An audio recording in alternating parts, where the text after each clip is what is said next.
Isa sa may malaking character noon mga sangkay ng World War II ay ang Japan, na kung saan isa po sa malaking kalaban ng Amerika at Pilipinas. Ngayon na naman mga sangkay, ang Japan di umano ay nagre-ready na nga ba sa isang malaking digmaang pandaigdigan. Ngunit mga sangkay, naiiba ito kaysa noong panahon ng World War II dahil ang Japan ay kakampi ngayon ng Pilipinas at Amerika.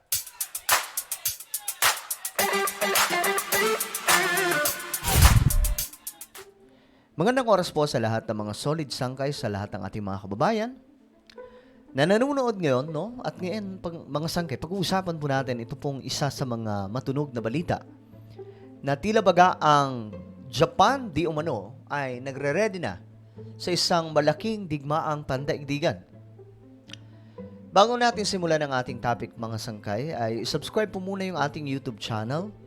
So kung ikaw ay nanonood dito sa YouTube, makikita nyo po yung subscribe button sa ibaba.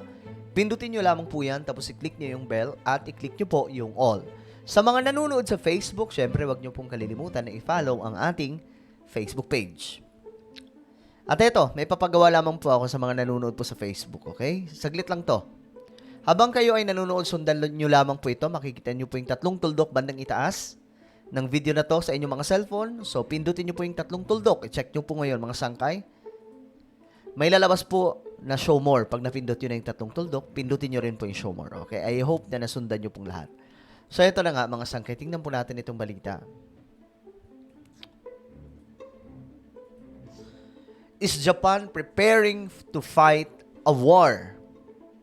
Okay, nagiging usap-usapan na rin po ito ngayon sa international dahil nga po sa tumitinding mga sigalot ng mga bansa ngayon at lahat naman siguro ng mga bansa ay nagre-ready na sa digmaan kahit po ang Pilipinas na sana hindi mangyari.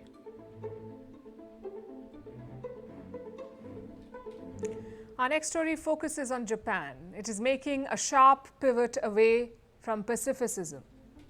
Tokyo is building up its war machine, upgrading airports and ports, and selling lethal weapons to allies. Okay. Ayan na, mga sangkay, nag-i-improve na po ngayon ang Japan pagdating po sa kanilang kagamitan pandigma. Alam po natin kung gaano kadelikado o malakas na banta ang Japan kahit po sa China kasi alam po natin ang Japan kung gaano po kalakas at kaano po kagaling pagdating po sa taktika ng pakikipagdigma. We'll start with the latest announcement which came today. Tokyo wants to expand some of its vital infrastructure. It has identified 16 airports and ports. Ayan na. Nag-upgrade po sila mga sangkay, ano? These will serve as staging areas for Japan's self-defense forces and the Japanese Coast Guard. In Japan, they don't have an army. They call it a self-defense force. Okay.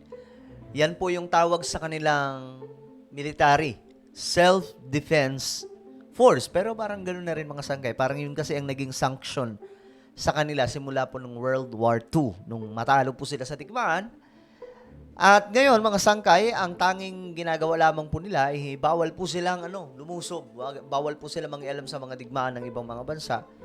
Depensa lamang po ang kanilang gagawin. Self-defense. Ngunit ngayon, mga sangkay, mukhang nag-iiba na po ng ihip ng hangin. And our facilities are being upgraded for it. A green light from the cabinet is expected soon. The airports will be equipped with longer runways. The ports will get more facilities so that the Coast Guard can use them for supplies. Basically, these are military-level upgrades. Okay. So, basically, ito daw po ay isang military upgrade na kanilang ginagawa ng Japan. So, ano to? Alam po natin, ang China, lalong-lalo na po itong North Korea, magkaanuhan po mga sangkay, meron pong sigalot laban po sa Japan. It's not clear which facilities will get them, but reports say ports and airports in Hokkaido and Okinawa will be upgraded. And these regions are home to the Naha Airport and the Ishigaki Port. Yan po.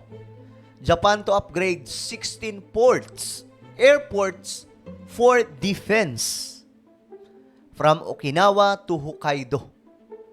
So, ito ay nakikita ngayon ng media na preparation po ng Japan sa isang digmaan. So, sino kaya kalaban nila? China ba o North Korea?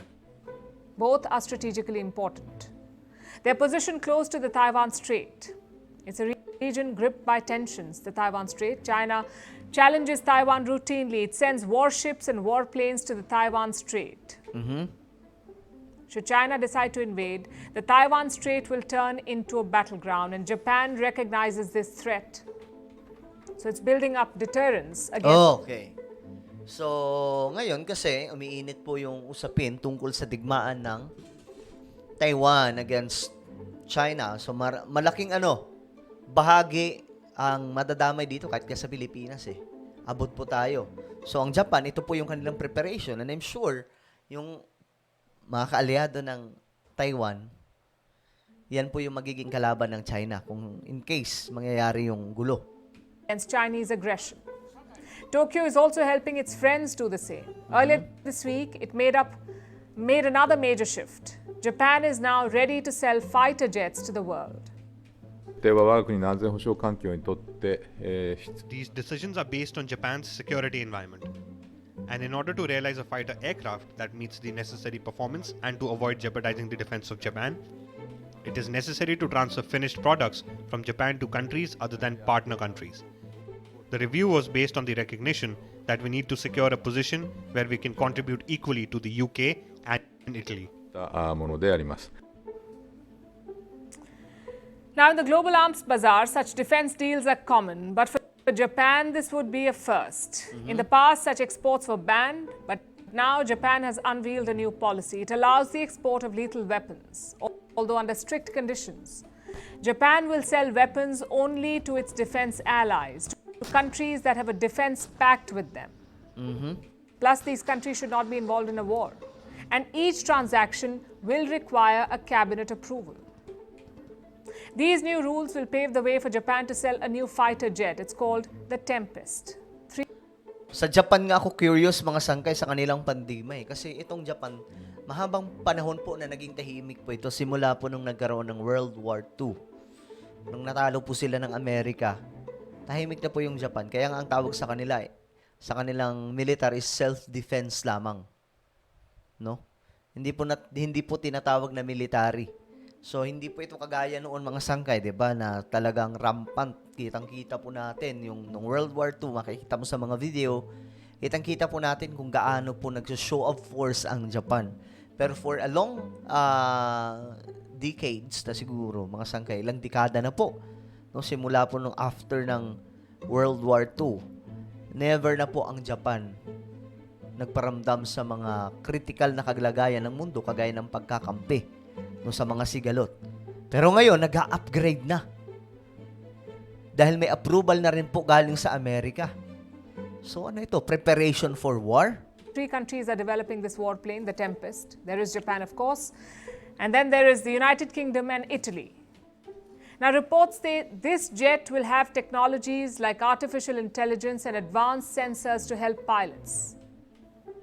But the Tempest won't be operational anytime soon. Experts predict it will be deployed only by 2035. So there are still 11 years to go. Yet China is already worried. 中方注意到有关报道。 China noted the report and expressed serious concerns over this. Given Japan's history of militarist aggression, Japan's military and security moves have been closely watched by its Asian neighbors and the international community. 高度 Okay. Mukhang kinakabahan po dito yung China. Kasi, alam po natin, alam po ng China, kung gaano po kalupit sa strategy ang Japan pagdating sa digmaan. Ngayon, nagwo-worry po yung China. Ito, 度关注。 China is referring to Japan's role in the Second World War. That's when Japan was an imperialist force. It had joined forces with the Axis powers led by Hitler's Germany. The war did not end well for Japan. It was forced into submission and attacked with nuclear bombs. The US dropped these bombs on Hiroshima and Nagasaki, and this is what ended the World War. sa Japan po natapos kasi ang digmaan. It also led to the birth of a pacifist Japan. The constitution renounces war. It says Japan will never have a military force, which is why they do not have an army. Oh, 'di ba? After ng World War II, ganyan na po mga sangkay. Wala po silang militar. Pero ngayon, ayan na. Kaya natatakot po ngayon yung China. Yan ang kinakatakot po nila mga sangkay. Kasi, alam po ng China kung anong history ng Japan. Isa po sila sa nabiktima dyan. a self-defense force. Over the past few years, we've seen a visible dilution of this stand, though, because Japan's threat perception has changed. It looks at China's military expansion with alarm. It fears that a strong PLA could encircle Japan. And these concerns are shared by Japan's allies too. Hence the preparation, hence the policy changes. Tokyo is well within its rights to respond to these threats. So, mga sangkay, ako hindi na ako magtataka kung dumating yung time na itong Japan, biglang makikita po natin na may show of force na naman. Pero ibang-iba po ito noon. Kung noon kasi, pangit yung image ng Japan kasi para po silang mananako po sila at that time eh. Sila po yung nag-i-invade, kumbaga. This time, kakampi po sila ng mga ng Amerika at ng Western countries na noon, mga sangkay, mortal nilang kaaway. And these new strategic initiatives are a step in the right direction. So ngayon, mga sangkay, yan po, ang China kinakabahan kasi itong Japan nagre-ready na ata sa digmaan. Magkalapit lang pa naman sila. No, well, ano po ang inyong opinion? Sa tingin nyo ba, kailangan na talagang magparamdang ang Japan para po kabahan naman ng China at maging ang North Korea? Well, just comment down below. Meron po akong isang YouTube channel, mga Sangkay-Sangkay Revelation. Hanapin nyo po ito sa YouTube, okay? Sa mga mahilig sa topic na ganito. Click nyo po yung subscribe, i-click ang bell, at i-click nyo po yung all. Ako na po yung magpapaalam, mag-iingat po ang lahat. God bless everyone.